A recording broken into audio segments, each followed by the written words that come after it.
Hello दोस्तों, कैसे हैं आप सब। हमारी आज की कहानी का नाम है दिखावा। चाचा जी ने आज बड़ी पूजा की। हाल ही में 4 धाम यात्रा से चाचा चाची आए थे। चाचा चाची के साथ दिल्ली जाते समय चाचा के दोनों बेटे, उनकी पत्नियां, सबसे बड़ी के 3 बच्चे और छोटी के 2, उनकी एक छोटी बेटी और दामाद भी, और बेटी की एक बेटी और बेटा भी थे। चाचा ने सबके लिए प्लेन ट्रिप का आयोजन किया था। दिल्ली, चंडीगढ़ आदि के आसपास के कुछ हिस्सों में 3 दिनों तक यात्रा की और बाकी सभी हवाई जहाज से वापस आ गए। हालांकि चाचा चाची आगे निकल गए। कई सालों से चाची चाहती थी कि कम से कम एक बार तीर्थ यात्रा पर जाए। बेचारी चाची ने जीवन भर केवल मेहनत की थी। जब उनकी शादी हुई तो वह ज्वाइंट फैमिली वाले घर में आई थी। इसके अलावा घर में बड़ी बहू होने के कारण घर में 2 देवर और 3 ननंद की शादी, प्रसव सब चाची ने किया। चाचा की सरकारी नौकरी थी, लेकिन एक साधारण लिपिक की। उस समय तनख्वाह बहुत कम थी, इसलिए उन्हें हर समय कड़ी मेहनत करनी पड़ती थी, लेकिन कभी चाची ने शिकायत नहीं की। उन सभी की शादी हो जाने के बाद उनमें से हर एक को एक अलग दुनिया मिल गई और चाचा चाची के एहसान को भूल गए। इसके अलावा उनकी अपनी दुनिया भी फल फूल रही थी। तब खर्चा इतना था कि घूमने की तो बात ही दूर। रिटायरमेंट के बाद मिले पैसों से और जीवन भर की बचत से 2 मंजिला मकान बनाया था और 2 बच्चों के जीवन यान की समस्या दूर हो गई। बड़े के पास काफ़ी अच्छी नौकरी थी, लेकिन छोटे का ध्यान चंचल था और वह ज़्यादा देर कहीं टिका नहीं। अंत में उसके चाचा ने उसे दुकान लगाने के लिए पैसे दिए। लड़कियों के लिए एक अच्छा घर देखने के बाद सब कुछ ठीक हो जाता है। हाल ही में यह पता चला कि गांव के पास उनके खेत को बांध दिया जाएगा और उन्हें सरकार से मुआवजे के रूप से पैसा मिला। अब चाचा जी ने खेती के साथ साथ गांव के पास का घर भी बेच दिया, इसलिए उन्हें अच्छी खासी रकम मिल गई। मिली रकम को जमीन या रियल एसेट में दोबारा निवेश करने पर टैक्स में छूट मिलती है और पैसा सुरक्षित रहता है। तो क्या हमें खेत की जमीन खरीदनी चाहिए? घर में रोज घर को लेकर चर्चा होती रही। मुलाकातें होने लगी। दलाल का आना जाना बढ़ गया। चाचा जी को तो समझ में नहीं आ रहा था कि क्या करे। इसी समय चाची ने कहा कि वह 4 धाम यात्रा पर जाना चाहती है, इसलिए भले ही यह यात्रा निकल गई। चाचा ने कम से कम 3 दिनों तक सभी को खुश किया और फिर आगे बढ़ गए।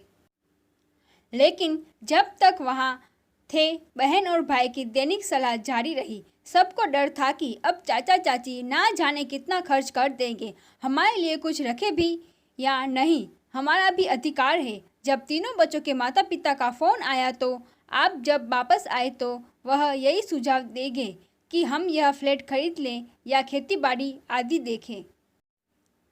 17-18 दिनों के बाद चाचा चाची वापस आए और गंगा पूजा का कार्यक्रम तय किया। रात के खाने के लिए 100-150 लोगों को आमंत्रित किया गया था। तीनों लड़कों को यह बिल्कुल पसंद नहीं था, लेकिन वह सबके सामने बहुत खुश मिजाज होने का दिखावा कर रहे थे। दावत और पूजा अच्छी तरह से हो गए और सभी अपने अपने घर चले गए। घर में केवल तीनों बेटों का परिवार था और सभी तोहफे देख रहे थे। वास्तव में वे सब असमंजस में थे कि पैसों के विषय पर कैसे चर्चा की जाए। अंत में छोटे लड़के ने एक बार कहा, पापा, मेरे दोस्त ने अभी एक फ्लैट खरीदा है। जैसे कि निर्माण चल रहा है, अभी कीमत कम है, वह कम पैसे में 3 फ्लैट छोड़ देगा, तो क्यों न जाकर इस रविवार को देख आएं। लेकिन चाचा अपने पोते से बात कर ही रहे थे कि अचानक उन्होंने कहा, जब हम यात्रा कर रहे थे तो वहाँ मज़ेदार था। एक मंदिर में बहुत अच्छा उत्सव चल रहा था। रात का खाना चल रहा था, बहुत भीड़ थी और बहुत सारे व्यंजन पके हुए थे। उसी वक्त मंदिर पर भजनों और श्रद्धालु के नृत्य किया। मैं धीरे धीरे यह सोचकर मंदिर के दर्शन मिलेंगे या नहीं, लेकिन कमरा बिल्कुल खाली था। हर कोई बाहर था और भगवान और मैं कमरे में अकेले थे और देवता मुझसे बोलने लगे। उतने में बड़ा बेटा गुस्से से बोला, पापा, राजू जो कह रहा है क्या आप सुन रहे हो? लेकिन पापा ने इस बात को पूरी तरह से अनसुना कर दिया और बात करते रहे। भगवान ने कहा कि देखो सुंदर, ये मेरे नाम पर उत्सव है, पर मौज सबकी है। सुबह पूजा हो चुकी थी।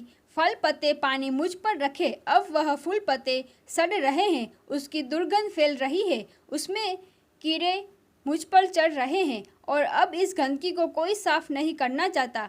5-6 बार आरती कर दी गई, लेकिन अब स्वान प्रोजेक्टर से भरपूर संगीत और कर्कश गाने बज रहे हैं। सब खाने पीने में लगे हैं, लेकिन मुझे भोग लगाना भूल गए। जैसे ही चाचा जी कुछ और कहने वाले थे, उतने में उनकी बेटी मिष्टी गुस्से से बोली, क्या फालतू की बातें कर रहे हो पापा? पापा, आप व्यस्त नहीं हैं, लेकिन हमें इतने काम में इतने व्यस्त होते हुए भी आपके लिए आए हैं और आपकी क्या बकवास चल रही है। हालांकि इस बार चाचा जी बोले, फालतू? मैं बकवास नहीं कर रहा हूँ। जो कुछ भी कह रहा हूँ मैं आपको सच कह रहा हूँ। आप हमारे लिए नहीं, बल्कि सिर्फ पैसों की सेवा करने आए हैं। जब हम यात्रा कर रहे थे तो हर कोई मुझे अलग अलग योजनाएं बता रहा था, लेकिन आप में से एक ने भी हमारे स्वास्थ्य के बारे में नहीं पूछा। हम क्या खा रहे हैं, कहाँ जा रहे हैं और हम कहाँ रह रहे हैं, आपने पूछताछ भी नहीं किया। हमने तो जीवन भर मेहनत करके 4 पैसे कमाए और आपके जीवन को बेहतर बनाने की पूरी कोशिश की। हमारा कर्तव्य था, लेकिन हम अपनी ज़िंदगी जी नहीं पाए। खुशी भी कभी महसूस ही नहीं हुई। आपने इस बारे में कभी सोचा? जब हम यात्रा पर आपकी माँ का जन्मदिन आया तो आप तीनों में से किसी ने भी साधारण शुभकामनाएं भी नहीं दी अपनी माँ को। मुझे पता है कि मेरे पास जो पैसा है उनका क्या करना है।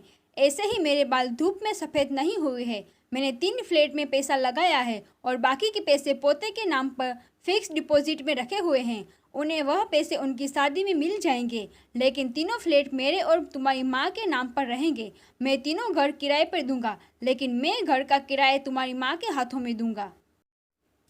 हम इसका अधिकतम लाभ उठाएंगे घूमने के लिए, और तुम्हारी माँ खर्च करना चाहेगी तो वह कर लेगी, लेकिन तीनों फ्लैट आपको हम दोनों की मौत के बाद ही मिलेंगे। हमने जीवन भर मेहनत करके कमाया है और आपको भी मेहनत से कमाना चाहिए, तब आपको पैसों की सही कीमत पता चलेगी। सचमुच आज घर पर देवता भी बातें करने लगे थे।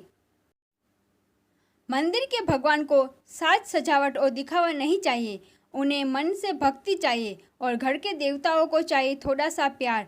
क्या उन्हें यह सब मिलेगा? आशा करती हूँ कि आपको ये कहानी पसंद आई होगी। धन्यवाद।